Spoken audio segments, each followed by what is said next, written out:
Grace Mitchell pushed her mop bucket down the sterile hallway of Boston General Hospital, her blue scrubs wrinkled from a double shift that had started 16 hours ago.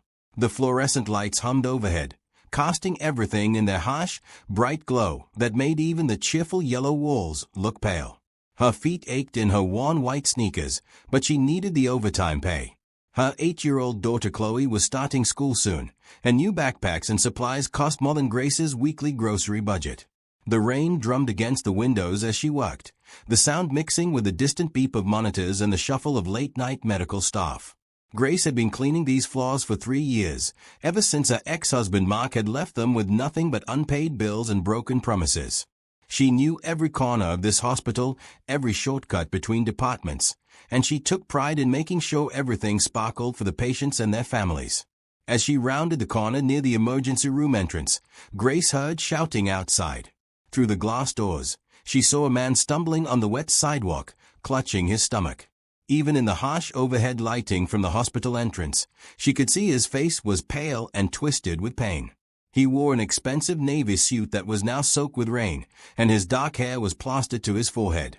"Help," he gasped, his voice barely audible through the glass. "Please, somebody help me." Grace dropped her mop handle and ran toward the doors. The man collapsed just as she reached him, his body hitting the wet concrete with a sickening thud. Up close, she could see he was probably in his early 30s, with strong features and kind eyes that were now filled with terror and confusion. "Sir, can you hear me?" Grace knelt beside him, her nursing aid training from community college kicking in. She checked his pulse. It was rapid and weak. His skin felt clammy and cold despite the warm September evening. "What happened? Did someone hurt you?" "I think." He struggled to speak, his words slurred. "I think someone put something in my drink. At the restaurant."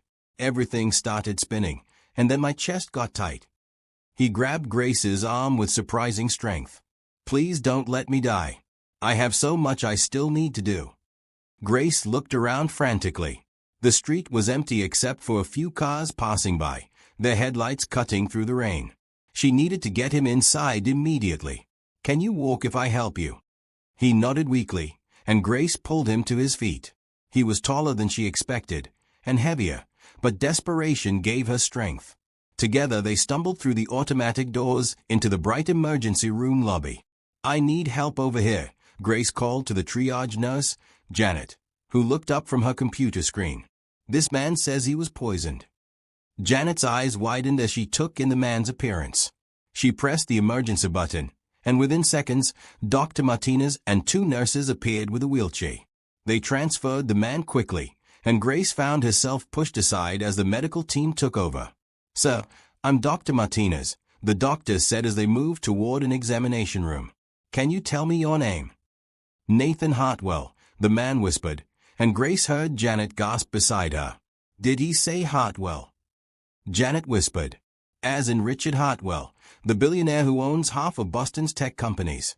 Grace felt her stomach drop. She had just helped the son of one of the most powerful men in Massachusetts. But looking at Nathan's frightened face as they wheeled him away, all she saw was a human being who needed help. Dr. Martinez's voice carried from the examination room. "Get me a full toxicology panel, stat. And call Dr. Williams from Poison Control. If this really is Nathan Hartwell, we need to move fast." Grace stood in the hallway, her uniform still damp from the rain, watching through the window as medical professionals worked to save Nathan's life. She thought about her own daughter, sleeping peacefully at home with Grace's neighbor Mrs. Rodriguez watching over her. What if that had been Chloe lying there, scared and alone? A police officer appeared beside her. "I'm Officer Collins. I understand you were the one who found Mr. Hartwell."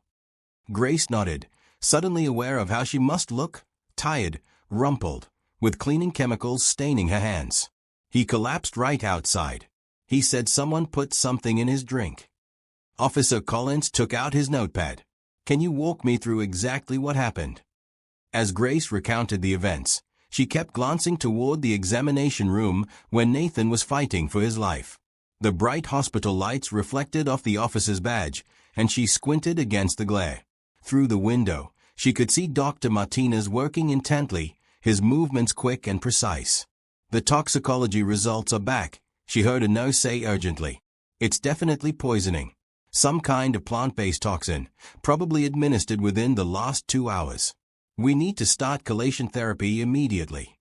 Grace felt her hands shake.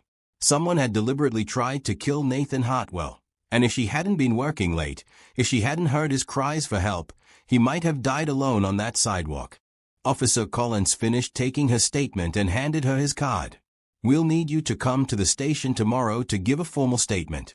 This is now a criminal investigation. As he walked away, Grace sank into one of the hard plastic chairs in the waiting area. The events of the night felt surreal under the harsh fluorescent lights.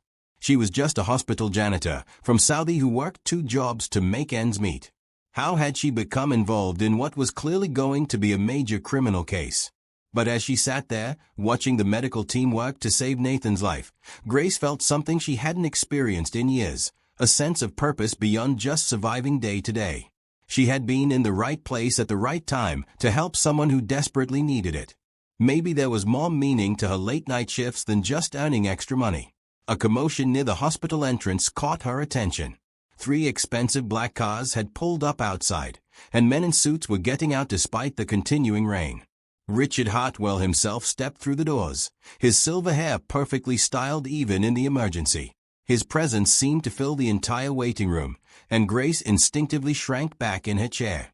But then she remembered Nathan's scared eyes, his plea not to let him die, and she straightened up. Rich or poor, everyone deserved kindness in their darkest moments.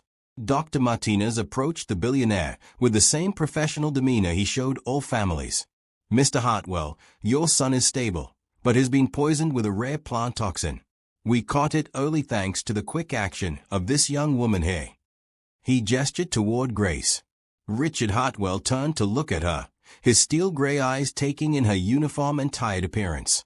Grace stood up, suddenly conscious of her wrinkled scrubs and the fact that she probably smelled like floor cleaner. You saved my son's life, he said simply, and Grace heard genuine emotion in his voice despite his composed exterior. The bright hospital lights cast no shadows as Grace looked into the eyes of one of the most powerful men in America, knowing that her life was about to change forever. But all she could think about was Nathan's frightened face, and how grateful she was that she had been there when he needed help most. What she didn't know was that this moment of simple human kindness was about to set in motion a series of events that would transform not just her own life, but the lives of everyone around her in ways she never could have imagined. What would you do if you found a dying stranger on the street? Would you risk everything to help them, even if it meant getting involved in something dangerous? Let me know in the comments below, and don't forget to subscribe for more incredible true stories of ordinary people doing extraordinary things. The next morning, Grace sat in Detective Brooks' office at the Boston Police Department, her hands wrapped around a cup of coffee that had long gone cold. Sunlight streamed through the windows, highlighting the dust motes that danced in the air and casting everything in bright, clear light. She had barely slept, her mind replaying the events of the previous night over and over. Detective Brooks was a woman in her 40s with short brown hair and kind eyes behind wire-rimmed glasses. She wore a crisp white blouse and navy pants, and her voice was gentle but professional. Grace, I know this has been overwhelming, but your testimony is crucial to our investigation. I just keep thinking about how scared he looked, Grace said quietly. When someone is that afraid, it doesn't matter if they are rich or poor. They are just human. Detective Brooks nodded. That's exactly the kind of perspective we need. Now, let's go through the timeline again. What time did you first see Nathan outside the hospital? Grace closed her eyes, trying to remember every detail. It was around 11:30 p.m. I remember because I was thinking about how I only had 1 more hour left on my shift. The rain had just started getting heavier. And he specifically mentioned that someone had put something in his drink at a restaurant. Yes, he said. Everything started spinning after that, and his chest got tight. He was so confused, like he couldn't understand why someone would want to hurt him. Grace paused, looking out the window at the busy Boston street below. Detective Brooks, do you really think someone tried to murder him? The toxicology results confirm it, Detective Brooks said grimly. Nathan was poisoned with concentrated foxglove extract, which is nearly tasteless when mixed with alcohol. Without immediate medical treatment, it would have been fatal within hours. Grace felt a chill run through her. So if I hadn't found him? You saved his life, Grace. There's no doubt about that. Detective Brooks leaned forward. Now, we need to focus on who would want to hurt Nathan Hartwell. From what we've learned, he's not like his father in terms of business practices. Nathan has a reputation for being fair and ethical in his dealings. Maybe that's why someone wanted to hurt him, Grace suggested. Sometimes doing the right thing makes enemies. Detective Brooks made a note. That's very insightful. We're looking into his business relationships, particularly his partnership with Trevor Manning in their new tech startup. They were supposed to finalize a major contract this week. Grace's phone buzzed with a text from Mrs. Rodriguez, her neighbor who watched Chloe. Everything okay with little one? Made her pancakes for breakfast. Don't worry about us. The simple kindness of the message brought tears to Grace's eyes. Even in the middle of this crisis, people were looking out for each other. Detective, can I ask you something? Do you think Nathan will be okay? I mean, physically and emotionally. Dr. Martinez says he should make a full recovery. The poison is out of his system, and there shouldn't be any lasting effects. Detective Brooks studied Grace's face. You're really concerned about him, aren't you? I guess I feel responsible for him somehow. Like, I was supposed to be there to help him. Grace shook her head. I know that sounds silly. It doesn't sound silly at all. It sounds like you have a good heart. Detective Brooks closed her notebook. Grace, I need to ask you to be careful over the next few days. If whoever poisoned Nathan thinks you saw something important, you could be in danger. Grace felt her stomach tighten with worry, not for herself but for Chloe. Do you really think they'd come after me? Probably not, but we can't take chances. I'm going to have patrol cars drive by your apartment and the hospital regularly. And here's my direct number if anything seems suspicious. After leaving the police station, Grace took the subway back to Boston General. She had a few hours before her evening shift started, and she wanted to check on Nathan. The train car was filled with the usual mix of commuters, students, and tourists, all going about their normal lives while hers had been completely turned upside down. At the hospital, Grace made her way to the VIP wing where Nathan had been moved. The hallways here were wider and brighter, with artwork on the walls and comfortable seating areas. She felt out of place in her jeans and t-shirt, but the nursing staff knew her from her cleaning duties. Grace called Nurse Patricia, a motherly woman in her 50s. Mr. Hartwell has been asking about you. He wants to thank you properly. Nathan's room was unlike the standard hospital rooms Grace was used to cleaning. It had a window overlooking the Charles River, comfortable chairs for visitors, and even a small refrigerator. But what struck her most was how young and vulnerable Nathan looked in the hospital bed, despite being surrounded by luxury. Grace, he said, his voice stronger than the night before. Please, come in. I owe you my life. She approached his bed hesitantly. In the clear daylight streaming through the windows, she could see that Nathan had kind green eyes and a genuine smile. His dark hair was clean now, and though he still looked pale, the frightened expression from the night before was gone. I'm just glad you're okay, Grace said simply. How are you feeling? Like I've been hit by a truck, but alive thanks to you. Nathan gestured to the chair beside his bed. Please sit. I want to know about the person who saved me. Grace perched on the edge of the chair, still feeling awkward. There's not much to know. I'm a single mom, I work at the hospital, and I was in the right place at the right time. Detective Brooks told me you work 2 jobs to support your daughter. That takes incredible strength and dedication. Nathan's voice was warm with genuine admiration. What's your daughter's name? Chloe. She's 8, and she's the best thing that ever happened to me. Grace felt herself relaxing slightly. She wants to be a doctor when she grows up, just like Dr. Martinez. Smart kid. She gets that from her mom, I bet. Nathan paused, seeming to gather his thoughts. Grace, I want to do something to thank you. My father mentioned setting up a college fund for Chloe, or maybe helping with your rent. Grace started to shake her head automatically, the way she always did when people offered help. Her pride had kept her afloat through the worst times, but it had also kept her isolated. Then she remembered Detective Brooks' words about having a good heart and Mrs. Rodriguez making pancakes for Chloe without being asked. "That's very generous," she said slowly. "But I couldn't accept something that big. It wouldn't feel right." Nathan smiled. What if it wasn't about accepting charity, but about letting people show gratitude? "You gave me the most precious gift possible, my life. Doesn't that deserve some kind of response?" Before Grace could answer, the door opened and Richard Hartwell walked in, followed by a woman Grace assumed was Nathan's mother. Mrs. Hartwell was elegant in the way that only came with generations of money, but her eyes were red from crying. "Nathan, sweetheart," she said, rushing to embrace her son. "When we got the call, I thought—" She couldn't finish the sentence. "I'm fine, Mom. Thanks to Grace here." Nathan introduced them, and Grace stood up uncertainly. "My dear," Mrs. Hartwell said, taking Grace's hands in hers. "I don't know how to thank you. You brought my son back to me." Richard Hartwell studied Grace with those same steel-gray eyes she remembered from the night before, but now she saw gratitude mixed with the intensity. "Grace, I've been thinking about what you did, and I have a proposition for you." "Dad," Nathan warned. "We just talked about this. It's not charity, son. It's an opportunity." Richard turned back to Grace. "I understand you're interested in nursing. We could use someone with your compassion and quick thinking in our company's medical division. Full pay while you go to school, complete benefits, and a guaranteed job when you graduate." Grace felt the room spinning slightly. "Mr. Hartwell, I don't know what to say." "Say you'll think about it," Nathan said gently.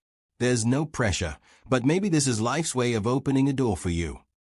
Grace looked around the bright hospital room, at this family that had welcomed her so warmly despite the circumstances. For 3 years, she had struggled alone, working multiple jobs and barely making ends meet. The idea of accepting help still felt strange, but maybe Nathan was right. Maybe this was about something bigger than pride. "I'll think about it," she said finally, and saw relief flood Nathan's face. "That's all we can ask," Mrs. Hartwell said warmly. "Now, why don't you stay for lunch? The hospital cafe has surprisingly good food." As Grace sat with the Hartwell family, sharing a simple meal and talking about Chloe's dreams of becoming a doctor, she felt something shift inside her. For the first time in years, she wasn't facing her problems alone. And maybe, just maybe, that was exactly what both she and Nathan needed to heal from the trauma of the previous night. Outside the windows, Boston continued its busy pace under the bright afternoon sun, but inside the hospital room, 3 people were discovering that sometimes the most unexpected circumstances can lead to the most meaningful connections. The investigation into Nathan's poisoning was just beginning, but already Grace could see that her life was changing in ways she never could have imagined. The question now was whether she would have the courage to embrace those changes, and whether Nathan would recover not just physically, but emotionally from the betrayal that had nearly cost him his life. 2 days later, Grace stood in her small apartment in South Boston, looking at the business card Richard Hartwell had given her. The morning sun streamed through her kitchen window, illuminating the cheerful yellow walls she had painted herself and the small table where Chloe ate her breakfast every day. The apartment was tiny but clean, decorated with Chloe's artwork and a few photos of happier times. "Mommy, are you going to be a nurse now?" Chloe asked, looking up from her bowl of cereal.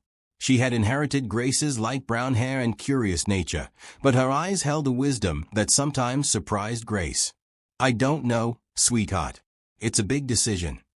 Grace sat down across from her daughter. "What do you think I should do?" Chloe considered this seriously. "Well, you already help people at the hospital by keeping everything clean. If you were a nurse, you could help them feel better too. And Mrs. Rodriguez says when people offer to help us, maybe we should let them sometimes." Grace smiled at her daughter's 8-year-old logic. Mrs. Rodriguez, their 70-year-old neighbor, had become like family to them. She watched Chloe when Grace worked late, shared meals when money was tight, and never made Grace feel like she was accepting charity. "You know what? You're right." Grace reached across the table and squeezed Chloe's hand. "Sometimes we need to let people be kind to us." That afternoon, Grace called the number on Richard Hartwell's business card. His assistant, a warm-voiced woman named Carol, scheduled a meeting for the following day at Hartwell Technologies headquarters in downtown Boston. The building was a sleek glass tower that reflected the afternoon sun like a beacon. Grace had walked past it many times on her way to her second job cleaning offices, but she had never imagined going inside. The lobby was bright and modern, with comfortable seating areas and a cafe where employees could gather. Richard Hartwell's office was on the 40th floor, with windows that offered a stunning view of Boston Harbor. He greeted Grace personally, something she hadn't expected from someone so important. "Grace, thank you for coming. Please, sit down." He gestured to a comfortable chair across from his desk. "Can Carol get you anything? Coffee, tea, water?" "Water would be nice, thank you." Grace settled into the chair, trying not to feel intimidated by the expensive artwork and leather-bound books that filled the office. Richard sat across from her, and Grace was surprised by how much he looked like Nathan. The same green eyes, the same genuine smile when he wasn't putting on his business face. "I want to be completely honest with you, Grace. What I'm offering isn't charity. It's an investment in someone who has already proven they have the character and instincts we value." He leaned forward. "Nathan told me how calm you were under pressure, how you knew exactly what to do to get him help. Those are the qualities that make an exceptional nurse." "But I only have a high school diploma and some community college credits," Grace protested. "Surely you have candidates with better qualifications." "Qualifications can be taught. Compassion and quick thinking under pressure can't be." Richard smiled. "Besides, you'd be surprised how many of our best employees started with unconventional backgrounds. Sometimes life experience is more valuable than a perfect resume." Grace thought about Mrs. Rodriguez, who had raised 5 children while working as a seamstress, and who somehow always knew exactly what to say when Grace felt overwhelmed. Maybe Richard was right about life experience. "What exactly would the arrangement be?" she asked.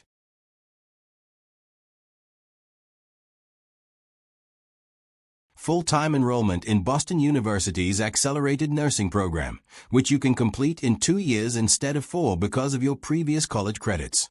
We'll pay tuition, books, and give you a living stipend that's actually more than what you're making now.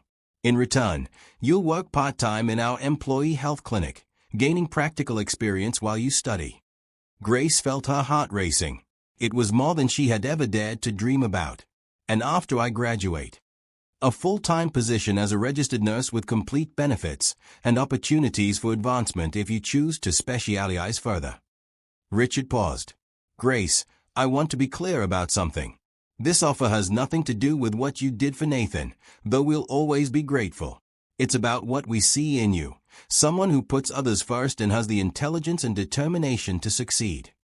Grace was quiet for a moment, thinking about Chloe's dreams of becoming a doctor, and how she had always felt limited by her circumstances.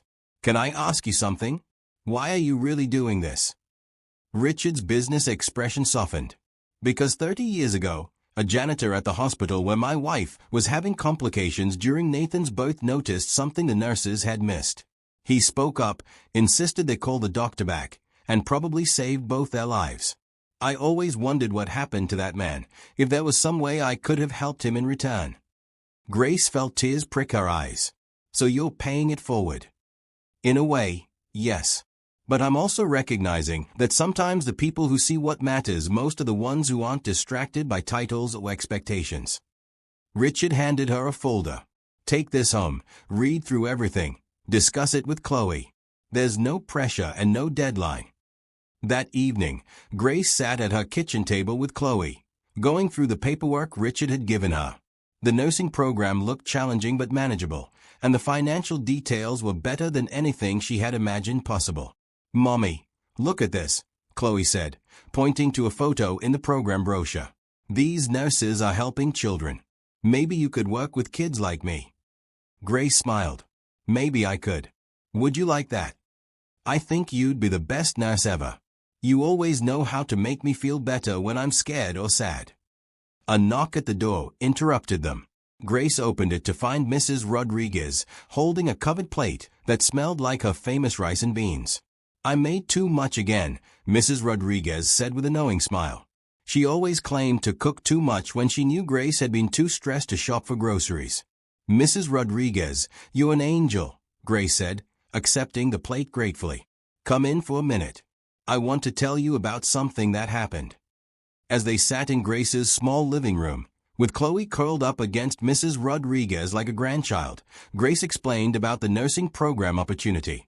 Mrs. Rodriguez listened carefully, nodding at the right moments. "Mija," she said finally, "sometimes God puts people in our path at exactly the right time.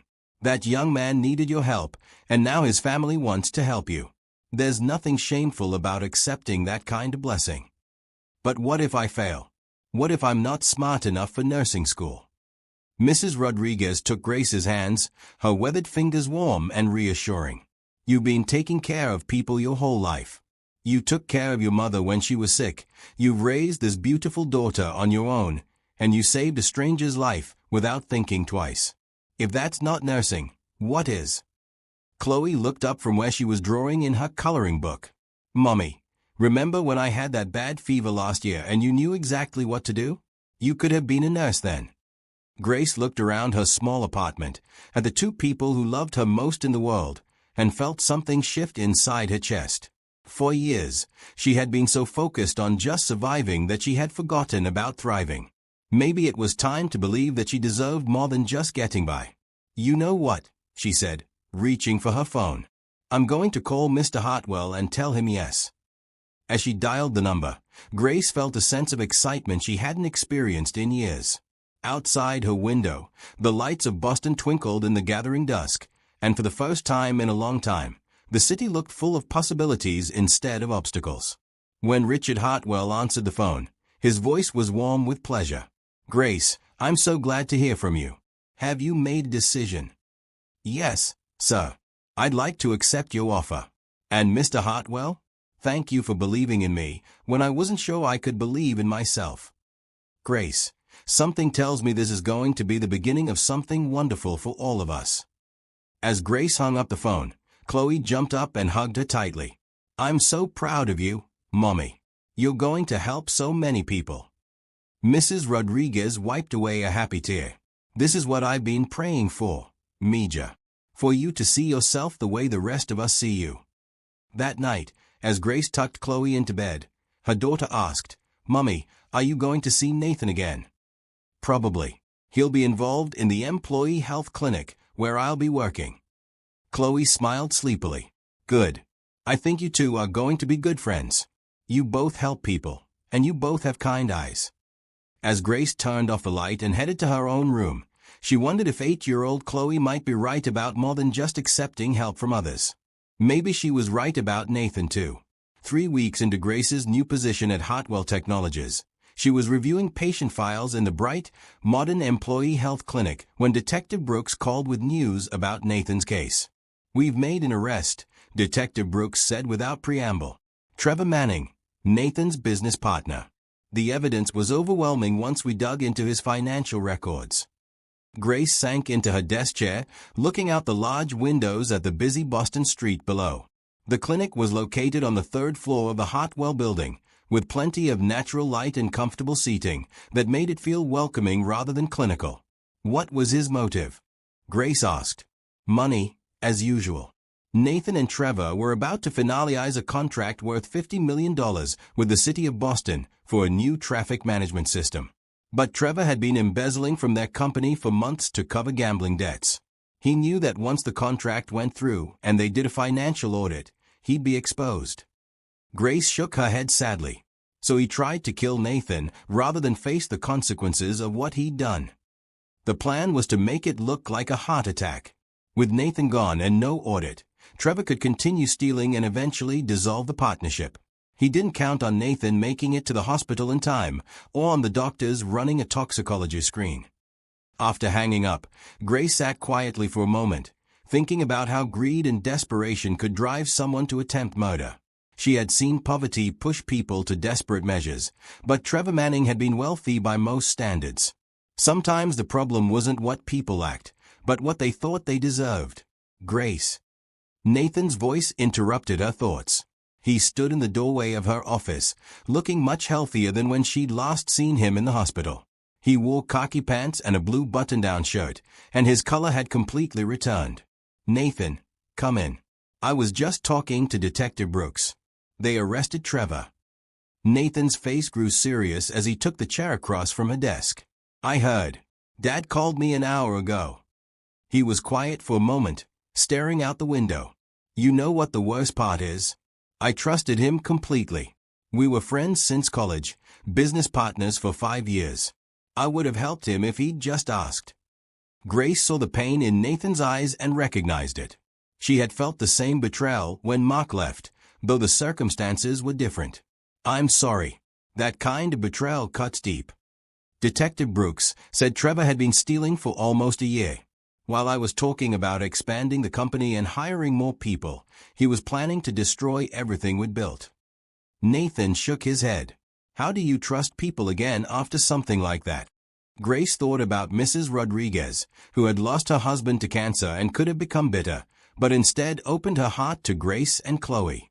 She thought about Richard Hartwell, who could have been cynical after building his fortune in the competitive tech world, but chose to help a struggling janitor pursue her dreams. I think, Grace said slowly, you start by recognizing that Trevor's choices say something about him, not about you. And then you look around at all the good people who are still in your life. Nathan smiled for the first time since entering her office. Like the woman who saved my life and is now becoming the best nurse practitioner this company has ever seen. Grace blushed. I'm still just a student, Nathan. I have 2 more semesters to go. But you're already making a difference. Dr. Kim told me you caught a potential medication interaction that could have made one of our employees seriously ill. And Sarah in accounting says you're the first medical staff person who actually listens to her concerns about her diabetes management. Grace felt a warm glow of pride. Working in the employee health clinic while attending nursing school had been challenging, but incredibly rewarding. She loved being able to help people with their health concerns, and her supervisor, Dr. Kim, had become an excellent mentor. I just try to remember that behind every medical chart is a real person with real worries, Grace said. Sometimes people just need someone to take their concerns seriously. That's exactly what I mean. You see people, not just cases. Nathan leaned forward. Grace, can I ask you something personal? She nodded, suddenly aware of how handsome he looked in the afternoon sunlight streaming through the windows. How did you get through it when your ex-husband left? I mean, how did you learn to trust again? Grace considered the question carefully. Honestly, I didn't trust for a long time. I built walls around Chloe and me, and I was determined to make it on our own. But then people like Mrs. Rodriguez and your family showed me that not everyone is like Mark. Some people genuinely want to help without expecting anything in return. Your neighbor sounds like a special person. She is. She taught me that accepting kindness doesn't make you weak, and that there's a difference between being careful and being closed off to all possibilities. Grace paused. Maybe Trevor's betrayal is actually an opportunity for you to figure out what kind of person you want to be moving forward. Nathan was quiet for a moment, thinking. You know, before the poisoning, I was so focused on business success that I barely had time for relationships. I worked 16-hour days, missed family dinners, turned down social invitations. I told myself it was necessary for building the company. And now I realize that success doesn't mean much if you don't have people to share it with. Nathan looked directly at her. The night I was poisoned, when I thought I might die, the thing that scared me most wasn't losing the money or the business. It was the thought that I'd never get to know the woman who tried to save me. Grace felt her heart skip. Nathan. I'm not asking for anything, Grace. I just want you to know that meeting you has changed how I think about what matters in life. You've shown me what real strength looks like, and what it means to put other people first. Before Grace could respond, there was a knock on her office door. Dr. Kim peered in, her kind face apologetic. Grace, I'm sorry to interrupt, but we have a situation in exam room 2. Mr. Patterson from the IT department is having chest pains, and I could use your help. Grace immediately shifted into professional mode. Of course. Nathan, we should continue this conversation later. As Grace hurried toward the exam room, Nathan called after her. Grace? For what it's worth, I think you're exactly where you're supposed to be. The next few hours were busy as Grace and Dr. Kim worked with Mr. Patterson, who turned out to be having a panic attack rather than a heart attack.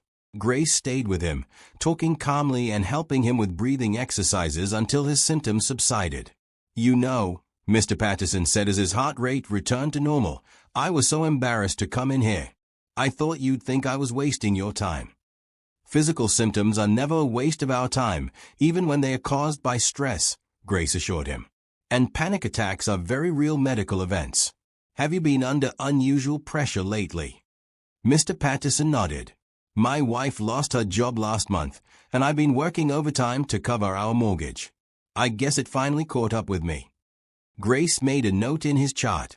"Dr. Kim is going to give you some information about stress management, and I want you to know that Hartwell Technologies has an employee assistance program that can help with financial counseling." After Mr. Patterson left, Dr. Kim found Grace updating his file. "That was excellent work, Grace. You have a real gift for making people feel comfortable and heard." "Thank you.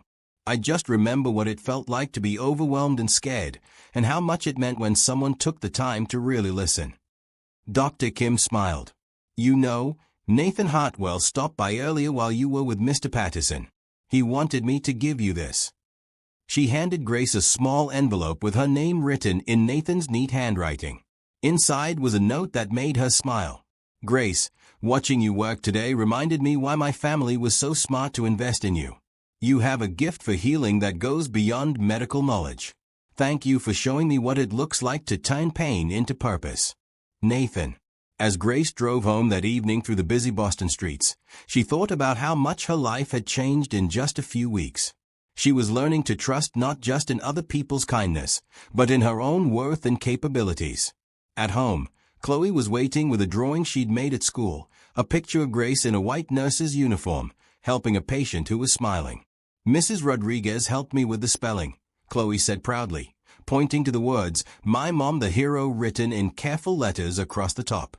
As Grace hugged her daughter, she realized that Nathan had been right about one thing.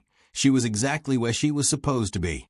The question now was whether she was ready for whatever came next in a journey of learning to trust in love, forgiveness, and second chances. Grace walked through the corridors of Boston University's School of Nursing, her arms full of textbooks, and her mind buzzing with everything she had learned in her advanced pharmacology class.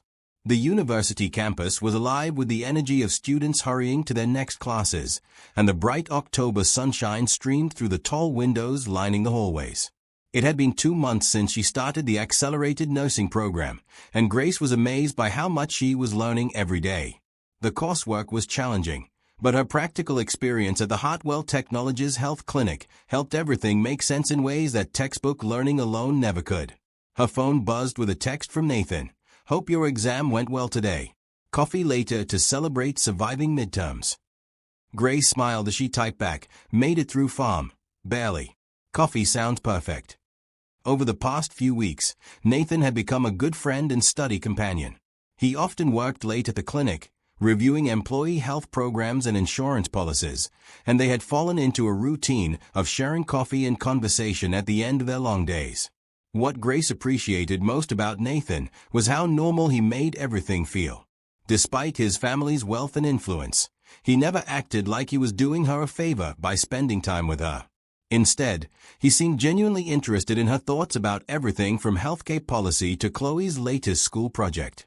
At the coffee shop near campus, Grace found Nathan already seated at their usual table by the window. He looked up from his laptop as she approached, and his face lit up with a warm smile. "How did the pharmacology exam go?" he asked as she sat down. "Better than I expected, actually. All those hours you spent quizzing me on drug interactions paid off." Grace accepted the latte he had ordered for her gratefully. "How was your day?" "Interesting, actually. Dad and I had a meeting with the mayor's office about expanding our employee health services model to other companies in the city." Nathan's eyes were bright with enthusiasm. They are interested in creating a pilot program that could help small businesses provide better healthcare for their workers. Grace leaned forward with interest. "That sounds amazing. How would it work?" "Basically, we'd create shared health clinics that multiple smaller companies could use, staffed by nurse practitioners like you'll be soon. It would give employees access to preventive care and basic medical services without having to take time off for doctor's appointments downtown. And the companies could afford it because they'd be sharing the costs. Exactly. Plus, healthier employees mean lower insurance premiums and less sick time for everyone involved. Nathan paused, looking slightly nervous. Grace, there's something else. Dad suggested that when you graduate, you might want to help design and implement the program. It would mean managing other nurse practitioners and working directly with community leaders. Grace nearly choked on her coffee. Nathan, I haven't even graduated yet. I can't manage other nurses. Why not? You already help train the nursing students who rotate through our clinic. Dr. Kim says you have a natural ability to teach and lead. Grace shook her head, feeling overwhelmed. I'm just a student from Southie who got lucky. I'm not qualified to run programs for the whole city. Nathan reached across the table and gently touched her hand. Grace, can I tell you what I see when I look at you? She nodded, unable to speak. I see someone who saved a stranger's life without thinking about the consequences. Someone who worked 2 jobs to support her daughter while going to school. Someone who makes every person who walks into our clinic feel heard and valued. Nathan's voice was warm and sincere. Most importantly, I see someone who understands what it's like to need help, which makes you the perfect person to help others. Grace felt tears prick her eyes. But what if I fail? What if I'm not smart enough or experienced enough? Then you'll learn and try again, just like you've been doing your whole life. Grace, success isn't about never making mistakes. It's about caring enough to keep trying to do better. Before Grace could respond, her phone rang. It was Mrs. Rodriguez, and she sounded upset. Grace, Mija, I'm so sorry to bother you, but Chloe fell at school and hurt her wrist. They want someone to take her to get it x-rayed. Grace was immediately in crisis mode. I'll be right there. Which hospital? Boston General. I'm already here with her, but she's asking for you. Grace grabbed her backpack and started to stand up, but Nathan was already reaching for his car keys. I'll drive you, he said simply. My car is right outside. At the hospital, they found Chloe in the pediatric emergency room, looking small and scared in a hospital gown that was too big for her. Mrs. Rodriguez sat beside her, holding her uninjured hand. Mommy, Chloe said tearfully when she saw Grace. I fell off the monkey bars and my wrist hurts really bad. Grace hugged her daughter carefully, her nurse's training automatically assessing Chloe's condition. The wrist was swollen but not deformed, and Chloe could move her fingers normally. Dr. Chen says they need to take pictures of the bones to make sure nothing is broken, Mrs. Rodriguez explained. It's okay, sweetheart, Grace told Chloe. X-rays don't hurt at all. They're just like taking a photograph of the inside of your arm. Nathan hung back respectfully, but Chloe noticed him and asked, Mommy, who's your friend? This is Nathan. He gave me a ride to the hospital, so I could get here faster. Chloe studied Nathan with the serious expression she got when meeting new people. Are you the man Mommy saved? Nathan smiled and knelt down beside her bed. Yes, I am. Your mommy is a hero. I know, Chloe said matter-of-factly. She takes care of everyone. Are you her boyfriend? Chloe, Grace said, embarrassed. But Nathan laughed. Your mommy and I are good friends. And I think you're very lucky to have such a wonderful mom. The x-rays showed a minor fracture that would heal with a cast and some rest. As they waited for the orthopedist to put on Chloe's cast, Nathan disappeared for a few minutes and returned with coloring books and crayons from the gift shop. I thought you might get bored waiting, he said, handing them to Chloe. Thank you, Chloe said politely. Then, after a moment of consideration, she added, I like you. You're nice to Mommy, and you brought me crayons. Mrs. Rodriguez smiled knowingly. From the mouths of babes, she murmured to Grace. 3 hours later, Chloe was sporting a bright purple cast and feeling much better. Nathan drove them all home, helping Chloe into the apartment and making sure she was comfortable on the couch with her coloring books. Can I make some tea for everyone? He offered. I'll do it, Grace said, but Nathan was already moving toward the kitchen. Please, let me help. It's the least I can do. As Nathan made tea in her small kitchen, Grace watched him move confidently around the space, completely comfortable in her modest apartment. He didn't seem to notice the second-hand furniture or the fact that her dishes didn't match. He just fit into their lives, as if he'd always been there. His keeper, Mija, Mrs. Rodriguez whispered to Grace. He has good eyes, and he loves you. Mrs. Rodriguez, Grace protested softly. I've been alive for 70 years, Grace. I know love when I see it. The question is, what are you going to do about it? Later that evening, after Mrs. Rodriguez had gone home and Chloe was asleep, Nathan helped Grace clean up the dinner dishes. Thank you for today, Grace said as they worked side by side at the sink. You didn't have to stay and help, but I'm grateful you did. Grace, where else would I want to be? You and Chloe are the most important people in my life. Grace nearly dropped the plate she was drying. Nathan. He turned to face her, his green eyes serious. I know this might not be the right time, with everything that's happened today, but I can't pretend anymore that we're just friends. I'm falling in love with you, Grace. Grace felt her heart pounding.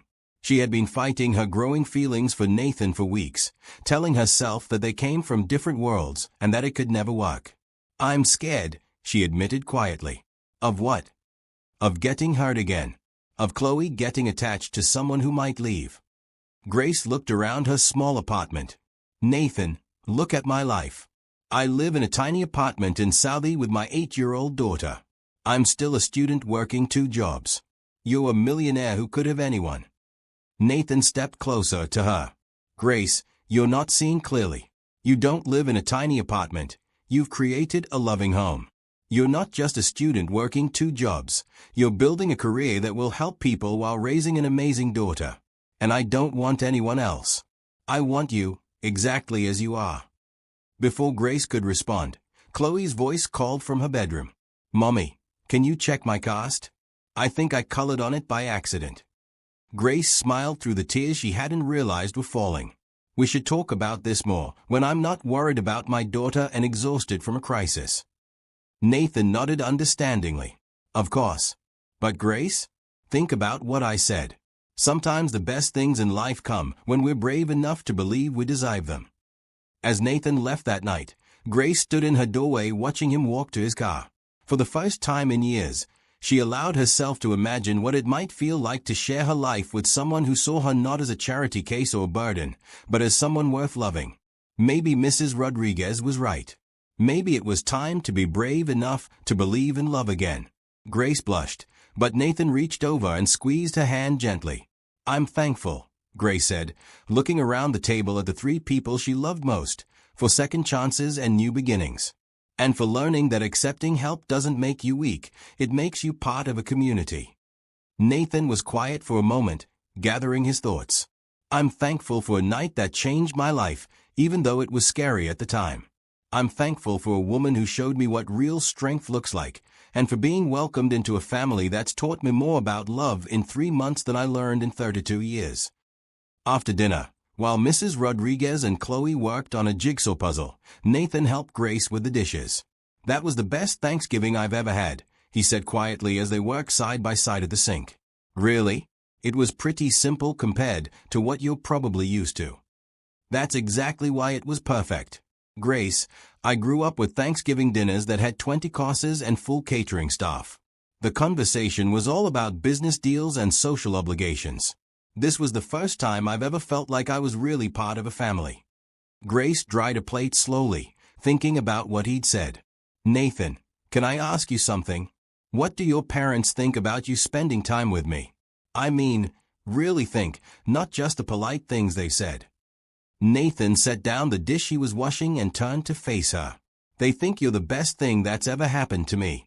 Mom keeps asking when I'm going to marry you, and Dad says you've made me a better person. Marry me. Grace's heart skipped. Grace, I know we've only known each other for 3 months, but I've never been more certain of anything in my life. I love you. I love Chloe. I love the life you've built here. Nathan took her hands, not caring that they were still damp from the dishwater. I want to be part of this family, not just as a visitor, but as someone who belongs here. Grace looked into his green eyes and saw nothing but sincerity and hope. Nathan, I love you too. But marriage is a big step, especially with Chloe to think about. I wouldn't ask if I weren't absolutely sure I wanted to be her stepfather. Grace, that little girl has already stolen my heart. I want to be there for her school plays and soccer games and first dates when she's older. I want to help her with homework and teach her to drive and walk her down the aisle someday if she'll let me. Tears was streaming down Grace's face now. What about the differences in our backgrounds? What about money and social expectations? What about them? Grace, you've shown me that the only thing that really matters is love and kindness and being there for the people who matter to you. Everything else is just details. Before Grace could respond, Chloe appeared in the kitchen doorway. Are you two going to get married? She asked with 8-year-old directness. Nathan looked at Grace, waiting for her answer. I don't know, sweetheart. It's complicated. Chloe considered this seriously. Well, I think you should. Nathan makes you smile more than you used to, and he always remembers that I like the purple crayons best. Plus, Mrs. Rodriguez says he has good eyes. Nathan laughed. What do you think about having a stepdad, Chloe? I think it would be awesome. Especially if it's you. You're nice, and you know how to make good coffee, and you don't get mad when I ask a lot of questions. Grace looked at her daughter's hopeful face and Nathan's patient smile, and felt the last of her resistance melting away. Maybe love didn't have to be complicated. Maybe sometimes it was as simple as finding people who made you want to be the best version of yourself. Okay, she said quietly. Okay. Nathan asked, hardly daring to hope. Okay, let's get married. Chloe let out a whoop of joy and threw herself at both of them, and Mrs. Rodriguez appeared from the living room with tears of happiness streaming down her face. I knew it, she said, embracing them all. I knew from the first day that this was meant to be. As they stood in Grace's small kitchen, holding each other and laughing through their happy tears, Grace realized that Nathan had been right about one thing. Sometimes the best things in life really do come when you're brave enough to believe you deserve them. Outside the window, the November sun was setting over Boston, painting everything in warm golden light. But inside the apartment, surrounded by the people she loved most, Grace felt like she was exactly where she belonged for the first time in years. Have you ever had someone come into your life at exactly the right moment, when you needed them most? Share your story in the comments and don't forget to subscribe for more heartwarming tales of love, hope, and unexpected blessings. The news of Grace and Nathan's engagement spread through Boston General Hospital faster than Grace had expected. She was restocking supplies in the employee health clinic when Dr. Martinez appeared in her doorway, grinning broadly. Grace, congratulations. I heard the wonderful news about your engagement, he said warmly. Nathan Hartwell is a lucky man. Thank you, Dr. Martinez. That means a lot coming from you. Grace felt herself blushing. Even 3 weeks after Nathan's Thanksgiving proposal, she still felt overwhelmed by how quickly her life was changing. I also heard about the foundation Nathan is starting for working single parents. That's exactly the kind of program this city needs. Dr. Martinez leaned against the doorframe. In fact, I wanted to talk to you about something related to that. The hospital board has been discussing ways to better serve our community, especially families who can't afford regular health care. Grace looked up from the supply cabinet with interest. What kind of ideas are you considering? Well, Nathan mentioned that you've been thinking about ways to bring healthcare services directly to underserved neighborhoods. We'd like to hear your thoughts about setting up mobile health clinics. My thoughts. Grace set down the box of supplies she'd been holding. Dr. Martinez, I'm still a nursing student. Surely there are more qualified people to design programs like that. Dr. Martinez smiled the same patient smile he'd worn the night she brought Nathan to the emergency room. Grace, you understand the challenges that working families face better than any consultant we could hire. Plus, you've already proven you can think quickly under pressure, and that you genuinely care about helping people. Before Grace could respond, Nathan appeared in the doorway behind Dr. Martinez. Sorry to interrupt, but I heard my fiancée was being modest about her qualifications again, Nathan said with a teasing smile. Dr. Martinez, has she told you about her idea for combining health screenings with school events? Grace shook her head. Nathan, that was just a random thought I had while watching Chloe's school carnival. What kind of idea? Dr. Martinez asked, looking intrigued. Grace felt put on the spot, but both men were looking at her with such genuine interest that she found herself explaining. Well, I was thinking about how hard it is for working parents to take time off for preventive care appointments. But parents already take time off for school events and parent-teacher conferences. What if we could set up basic health screenings at those events? Blood pressure checks, diabetes screenings, vaccination clinics, things that don't require a full doctor's appointment but could catch problems early. Dr. Martinez nodded thoughtfully. That's actually brilliant. We could partner with the school district and use their existing events as opportunities to reach families who might not otherwise have access to preventive care. Plus, Nathan added, we could combine it with health education. Teach families about nutrition, exercise, managing stress, all the things that prevent bigger health problems down the road. Grace looked between the two men, feeling excited despite her nervousness. You really think it could work? I think it could revolutionize community healthcare, Dr. Martinez said. Grace, would you be willing to present this idea to the hospital board next month? We're looking for innovative ways to use our community outreach budget. After Dr. Martinez left, Nathan pulled Grace into his arms, spinning her around the small office until she laughed. Nathan, put me down. Someone will see us. Let them see, Nathan said, setting her down but keeping his arms around her. I want everyone to know how proud I am of you. Grace, you just proposed a program that could help thousands of families. I just suggested using common sense. It's not like I invented something revolutionary. Sometimes the most revolutionary ideas are the ones based on common sense. That's what makes you perfect for this work. Nathan tucked a strand of hair behind her ear. Speaking of work, I have news about the foundation. Good news, I hope. The best. The city approved our pilot program, and we have our first partner company signed up. A local construction firm with 200 employees. They want to start with basic health services and financial counseling for their workers. Grace felt a flutter of excitement mixed with panic. That's wonderful. Also terrifying. Why terrifying? Because I keep thinking someone is going to realize I don't know what I'm doing and take all of this away. Grace sat down in her desk chair, suddenly feeling overwhelmed. Nathan, 6 months ago I was mopping floors and struggling to pay for groceries. Now people want me to design healthcare programs and present to hospital boards. What if I mess it up? Nathan knelt beside her chair, taking her hands in his. Grace, look at me. Do you remember what you told me about Trevor's betrayal? You said his choices said something about him.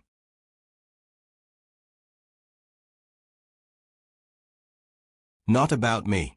Well, your success says something about you. You earned this through your compassion, your intelligence, and your hard work. But what if I fail? Then we'll figure out what went wrong and try again. That's what people who love each other do.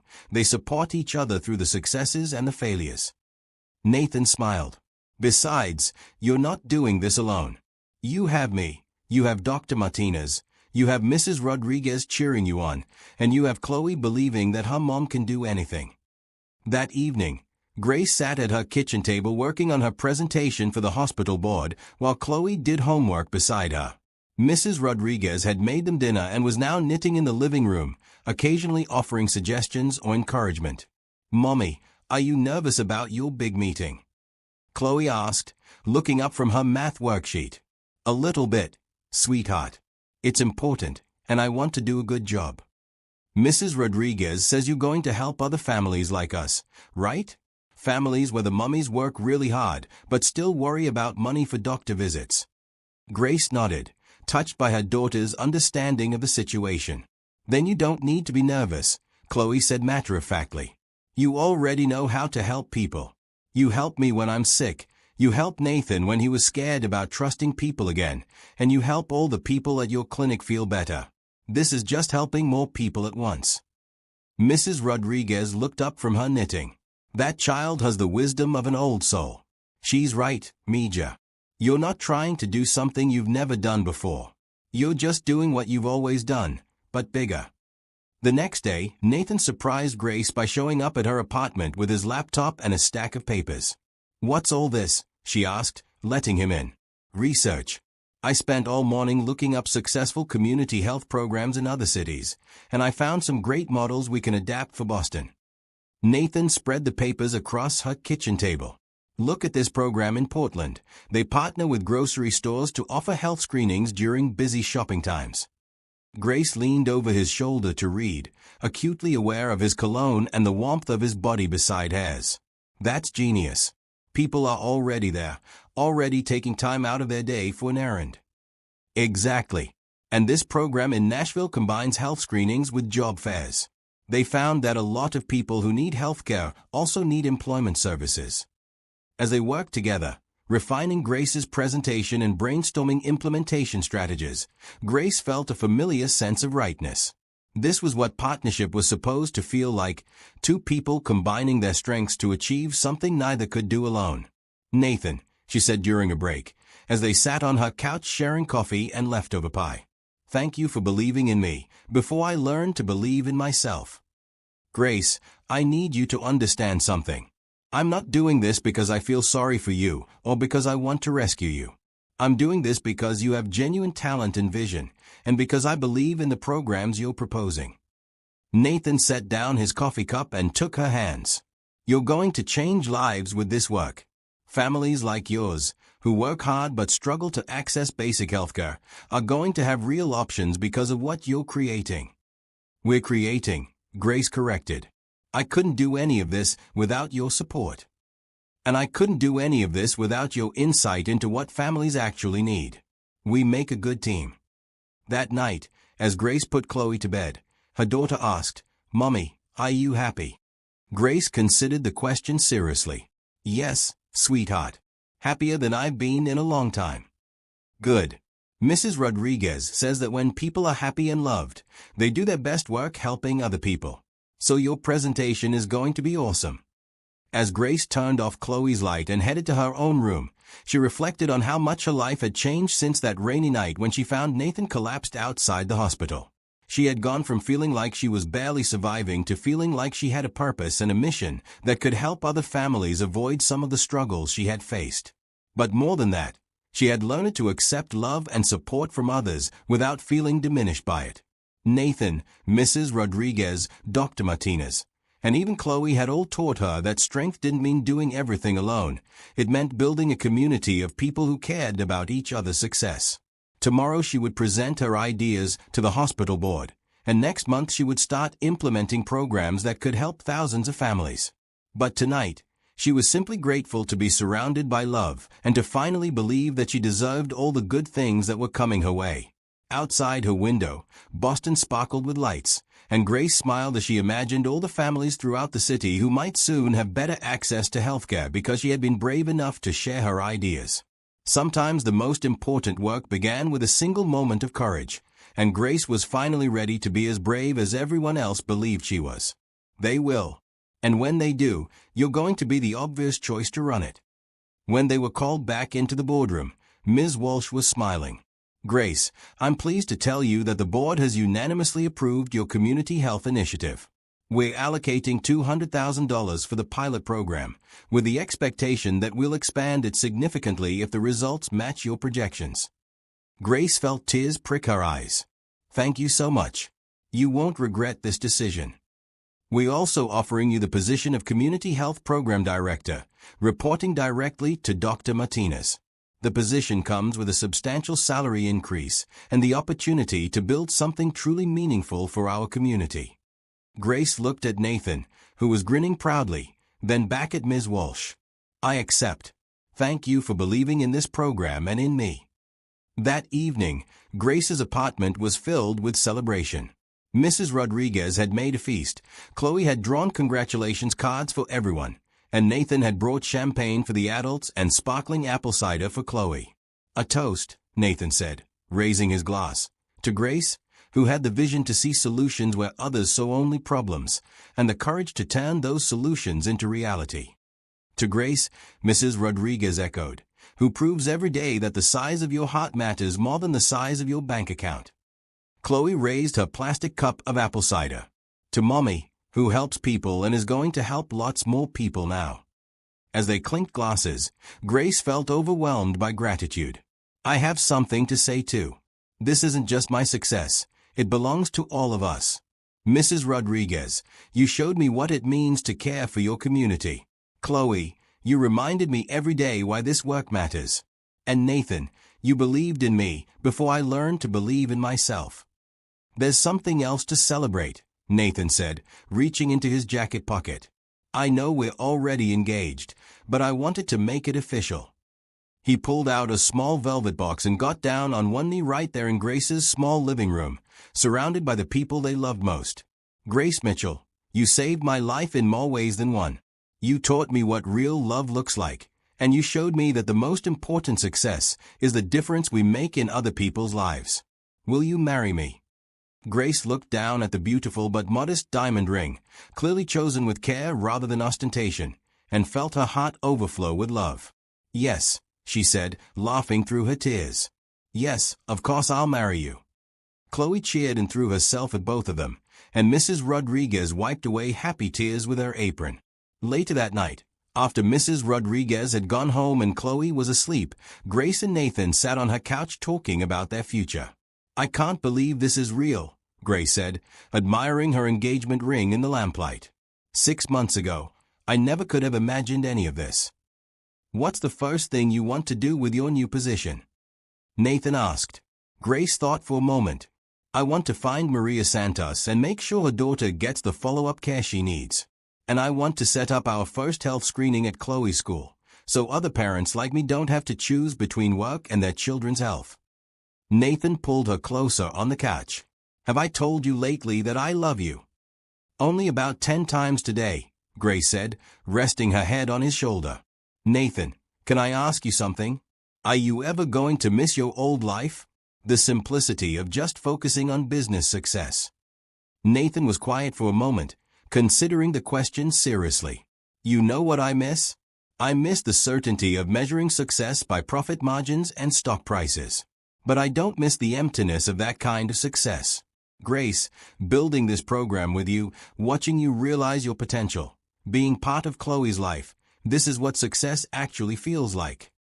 Even when I'm nervous about presentations and worried about living up to expectations. Especially then. Grace, you care so much about doing right by the people this program will serve.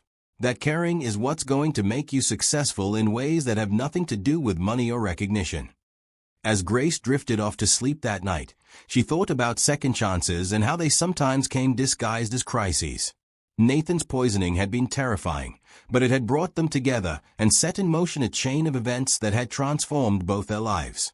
Tomorrow she would start her new position, working to create healthcare access for families throughout Boston.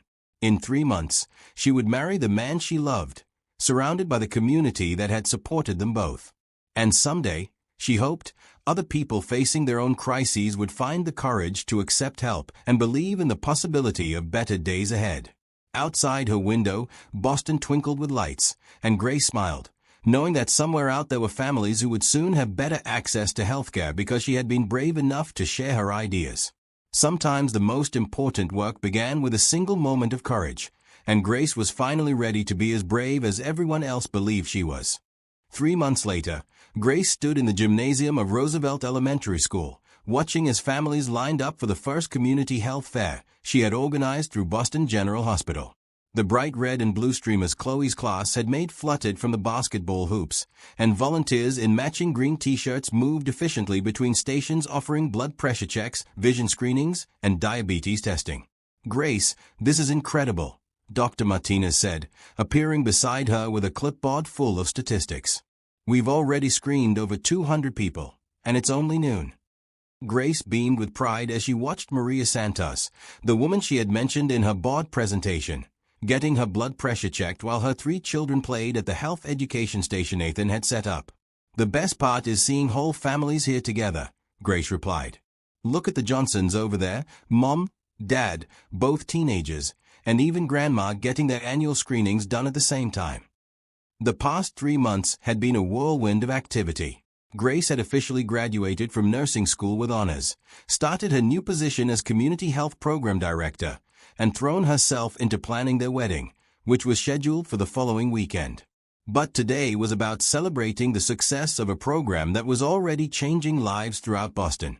Grace, Nathan called from across the gymnasium, where he was helping elderly Mr. Patterson from the IT department understand his diabetes management plan.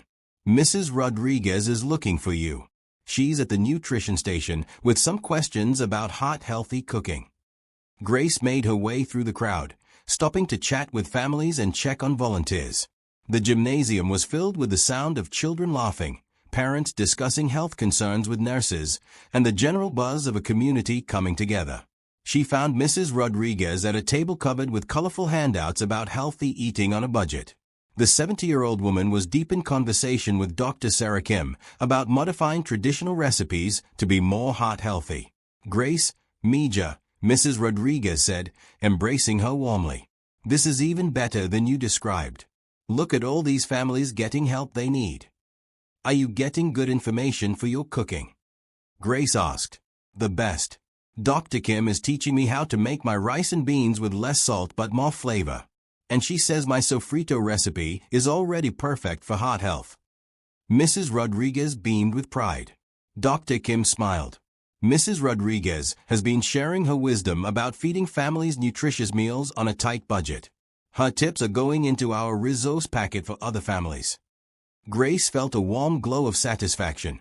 This was exactly what she had envisioned, a program where community members weren't just receiving services, but contributing their own knowledge and experience to help others. Ms. Grace. A small voice tugged at her sleeve. Grace looked down to see Amanda, one of Chloe's classmates, holding her mother's hand. My mom wants to talk to you about something important. Amanda's mother, Jessica, looked nervous but determined. Grace, I wanted to thank you for organizing this. I've been putting off getting my daughter's vision checked because I couldn't afford to take time off work for an appointment. Today I found out she needs glasses, and they connected me with a program that can help with the cost. Grace knelt down to Amanda's level. How do you feel about getting glasses? Excited, Amanda said with a gap-toothed grin. Maybe now I'll be able to see the board at school better. Jessica's eyes filled with tears. I felt terrible that I hadn't noticed she was having trouble seeing. I work so many hours just to keep up with bills that sometimes I miss things I should notice. You're a good mom, Grace said firmly. Working hard to provide for your family is exactly what a good parent does. And now Amanda is going to get the help she needs, which is what matters most. As Jessica and Amanda moved on to the vision screening station, Grace felt a hand on her shoulder. She turned to find Nathan, looking handsome in his green volunteer t-shirt and jeans. Proud of you, he said simply. This is everything you said it could be, and more. Grace looked around the gymnasium at the bustling activity. Families laughing together, medical professionals patiently explaining test results, children playing educational games while their parents got health screenings. The bright afternoon sunlight streamed through the high windows, illuminating what felt like a celebration rather than a medical event. Nathan, I have an idea for expanding the program, she said suddenly. Tell me. What if we partnered with the wedding venues in the city? Think about it. People are already gathering their families together. They're already taking a day off from work, and it's a natural time to talk about health and taking care of each other. Nathan's eyes lit up. Grace, that's brilliant. We could offer pre-wedding health screenings as part of wedding packages. Couples starting their lives together could also start with a commitment to taking care of their health. Exactly. And we could include information about family planning, nutrition for couples, stress management, all the things that help marriages succeed. Have I mentioned lately that I love your brain as much as I love the rest of you? Nathan said, pulling her closer. Before Grace could respond, a commotion near the entrance caught their attention. Richard and Patricia Hartwell had arrived, looking somewhat out of place in the school gymnasium, but genuinely interested in what they saw around them. Mom, Dad, Nathan said, walking over to greet his parents. Thank you for coming. We wouldn't miss it, Patricia said, embracing her son. Grace, dear, this is wonderful. The energy in here is just infectious. Richard shook Grace's hand formally, but his smile was warm. Grace, I want you to know that the board of directors is incredibly impressed with the early results of this program. You've exceeded every projection we set." Grace felt herself blushing. "Thank you, Mr. Hartwell. But the real credit goes to all the volunteers and the families who trusted us enough to participate." "That's exactly the kind of attitude that makes you perfect for this work," Richard said. "Speaking of which, I have a proposition for you and Nathan." Grace and Nathan exchanged glances. "What kind of proposition?" Nathan asked. "The mayor's office has approached us about expanding this program citywide. They want to fund 20 additional health fairs over the next year, targeting different neighborhoods throughout Boston." Richard paused for effect. "They are also interested in the foundation Nathan started becoming the model for similar programs in other cities." Grace felt her heart skip. Other cities. Portland, Austin, Nashville, Denver, all cities that have heard about what you're doing here and want to implement similar programs. Patricia smiled warmly. "Grace, you've created something that's going to help families across the country." Nathan put his arm around Grace's waist. "What would that mean, practically?" "It would mean travel, consulting with other cities, training their staff, helping them adapt your model to their specific communities," Richard explained. "Significant additional funding for your programs here in Boston, and the opportunity to impact thousands more families." Grace looked around the gymnasium again, at Maria Santos teaching another mother about managing asthma in children, at Mr. Patterson sharing his experience with diabetes management with a newly diagnosed participant, at Chloe and her friends playing games that taught them about nutrition and exercise. "I'd want to make sure we never lose focus on our community here," she said slowly. "These families trusted us first, and they deserve our continued commitment." "Absolutely," Richard agreed. "The Boston program would always be your priority. The consulting work would just be sharing what you've learned with other communities that want to create similar programs." Nathan looked at Grace with pride and excitement. "What do you think?" Grace thought about the scared, exhausted single mother she had been just 6 months ago, working multiple jobs and barely keeping her head above water. She thought about Chloe's dreams of becoming a doctor, and Mrs. Rodriguez's wisdom about accepting help graciously. Most of all, she thought about all the families like hers who were still struggling, still choosing between work and healthcare, still feeling alone in their challenges. "I think," Grace said slowly, "that this is exactly the kind of opportunity that comes when you're brave enough to say yes to helping people." Nathan swept her up in a hug that lifted her feet off the ground, spinning her around while Richard and Patricia applauded. "Wait," Grace said as Nathan set her down. "I have one condition." "Anything," Nathan said. "Mrs. Rodriguez has to come with us when we travel to other cities. The nutrition education component of these programs won't work without someone who really understands how to feed a family healthy meals on a tight budget." Mrs. Rodriguez, who had been eavesdropping from the nutrition station, threw her hands up in delight. Mija, you want to take an old lady on adventures across the country." "I want to take the wisest woman I know on a mission to help families everywhere," Grace said, hugging her surrogate grandmother. As the afternoon wound down and families began to leave the health fair, Grace found herself standing in the middle of the gymnasium with Nathan, surrounded by volunteers cleaning up stations and folding chairs. The sunlight was softer now, casting long golden rays across the polished floor. "Grace," Nathan said quietly, "next week you're going to be my wife, and this program is going to expand across the country, and our foundation is going to help thousands of families. Are you ready for all of that?" Grace looked at the man she loved, thought about the community that had embraced them both, and considered the future that stretched ahead of them full of possibilities to serve others. The applause was thunderous, but Grace barely heard it because she was too busy wiping away happy tears.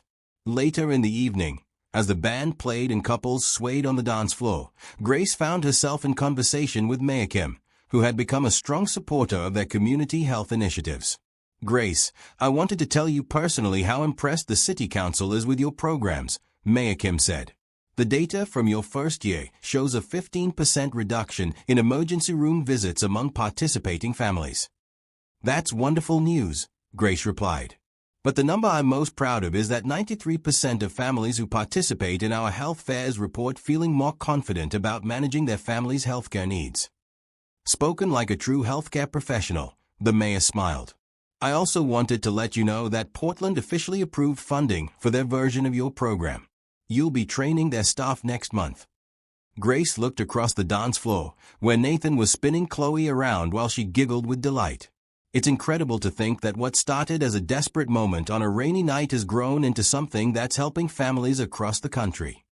The best solutions often come from people who have lived the problems they are trying to solve, Mayor Kim observed. Grace, you're going to change healthcare in America. I'm sure of it. As the evening wound down, Grace and Nathan found themselves on the hotel's terrace, looking out at Boston's skyline. The city lights twinkled below them, and Grace could see the hospital where their story had begun. Mrs. Hartwell, Nathan said, testing out her new name. How does it feel? Grace considered the question seriously.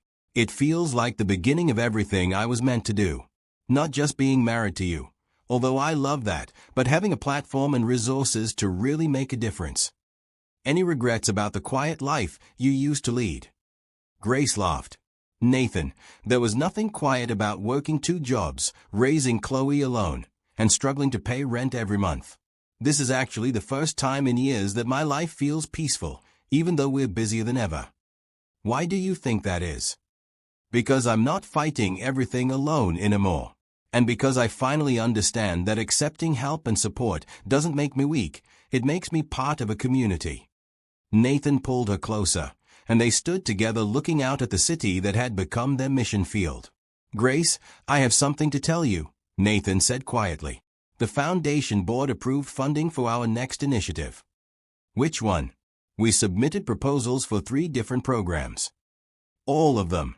The workplace health clinics, the school-based family service centers, and the mobile health units for rural communities. Nathan's voice was filled with excitement. Grace, we're going to be able to help tens of thousands of families over the next 5 years. Grace felt overwhelmed with gratitude and purpose. Nathan, a year ago I was mopping floors and worried about paying for Chloe's school supplies. Now we're talking about programs that will serve tens of thousands of families. How is this real? It's real because you had the courage to help a stranger on the worst night of his life. Everything else grew from that moment of choosing to act with kindness instead of walking away. As they kissed on the terrace, surrounded by the lights of Boston and the promise of all the work they would do together, Grace realized that Nathan was right. Their entire future had grown from a single moment when she chose to help rather than ignore someone in need.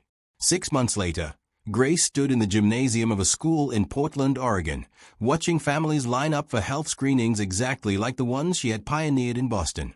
Mrs. Rodriguez was at the nutrition station, teaching Pacific Northwest families how to adapt their traditional recipes for better health, while Nathan worked with local business leaders to expand the program throughout the region. Chloe, now 9 and even more determined to become a doctor, was helping children her age learn about proper hand washing and dental care through games and activities Grace had developed. How many cities now? Dr. Martinez asked, appearing beside Grace with his familiar clipboard. 12, with 6 more scheduled to launch programs by the end of the year, Grace replied. And the federal government is considering adopting our model as a national pilot program for underserved communities. Grace, you realize what you've accomplished, don't you? You've fundamentally changed how America thinks about community healthcare access. Grace watched a young mother getting her blood pressure checked while her toddler played nearby, and thought about all the families like hers who no longer had to choose between work and healthcare for their children. I just kept asking myself what I wished had been available when I was struggling, she said simply. Turns out a lot of families were wishing for the same things. That evening, in their hotel room, Grace video called Mrs. Rodriguez back in Boston. Their surrogate grandmother was now officially employed by the foundation as director of community nutrition education, and she traveled with Grace and Nathan to help establish programs in new cities. How was the Portland launch, Abuela? Chloe asked, using the Spanish word for grandmother that Mrs. Rodriguez had taught her. Perfect, mija. Just like your mama planned it. We helped over 300 families today. After they ended the call, Nathan found Grace on their hotel room balcony, looking out at the Columbia River and the lights of the Pacific Northwest. What are you thinking about? He asked, wrapping his arms around her from behind. I'm thinking about second chances, Grace said, leaning back against his chest. How a terrible thing like someone trying to poison you led to all these beautiful opportunities to help people. And I'm thinking about how lucky I am that the woman who saved my life also turned out to be the love of my life and the perfect partner for this work we're doing. Grace turned in his arms to face him. Nathan, do you ever worry that we're taking on too much? That we'll lose sight of what's really important? What's really important? Grace gestured toward the hotel room, where Chloe was already asleep, surrounded by the art supplies and books that traveled with them everywhere. Making sure we're still good parents to Chloe. Making sure Mrs. Rodriguez knows how much we love her. Making sure we never forget where we came from or why we started this work. Grace, look at me, Nathan said seriously. You are the most grounded person I know. You've never let success go to your head, and you never forget that every statistic represents a real family with real struggles. Chloe is growing up watching her mom change the world while still being present for homework help and bedtime stories. Mrs. Rodriguez travels the country being treated like the treasure she is. We're not losing sight of what matters. We're using what matters to us to serve what matters to everyone. 2 years later, Grace stood before a joint session of Congress, testifying about the success of community-based healthcare initiatives. She wore a simple blue suit and spoke in the clear, direct language that had made her such an effective advocate for working families. Honorable representatives, the data is clear. Community-based preventive healthcare programs reduce emergency room visits by an average of 20%, increase early detection of chronic diseases by 30%, and save the healthcare system millions of dollars annually. But more importantly, they give families dignity and access to care in settings that respect their time, their culture, and their circumstances. After her testimony, Grace was approached by representatives from both parties who wanted to discuss bipartisan legislation to expand community health programs nationwide. That evening, at a reception for healthcare advocates, Grace found herself in conversation with Dr. Sarah Kim, who had become a close friend and collaborator over the years. Grace, do you realize that your programs are now operating in 4 to 7 states? Dr. Kim asked. You've literally changed healthcare delivery across the entire country. Grace looked around the reception, filled with policymakers, healthcare professionals, and community advocates, all working toward better health outcomes for American families. You know what I've learned? Grace said thoughtfully. The most important changes happen when people who have lived a problem get the resources and support to solve it. I couldn't have created these programs without Nathan's business expertise, or your medical knowledge, or Mrs. Rodriguez's understanding of family nutrition, or the platform that the foundation provided. But none of you could have designed programs that really work for struggling families without someone who had been there herself. That's why partnership is so powerful, Dr. Kim observed. Everyone brings different strengths to the table. Later that night, in their hotel room, Grace video called Chloe, who was now 11 and spending the week with Mrs. Rodriguez in Boston while Grace and Nathan were in Washington. How was your speech to Congress, Mom? Chloe asked. It went really well, sweetheart. They are going to vote on a bill that could bring our health programs to every community in America. That's so cool. Mrs. Rodriguez says that when I'm old enough to be a doctor, there will probably be community health centers everywhere because of what you and Dad started. Grace felt tears prick her eyes. Chloe, you know that you can be anything you want to be, right? Doctor, scientist, teacher, artist, whatever makes you happy and lets you help people. I know, Mom. But I want to be a doctor because I want to help families like ours. Families where the parents work really hard but sometimes need extra support to take good care of everyone. After they ended the call, Nathan found Grace crying happy tears on the hotel room couch. What's wrong? He asked, immediately.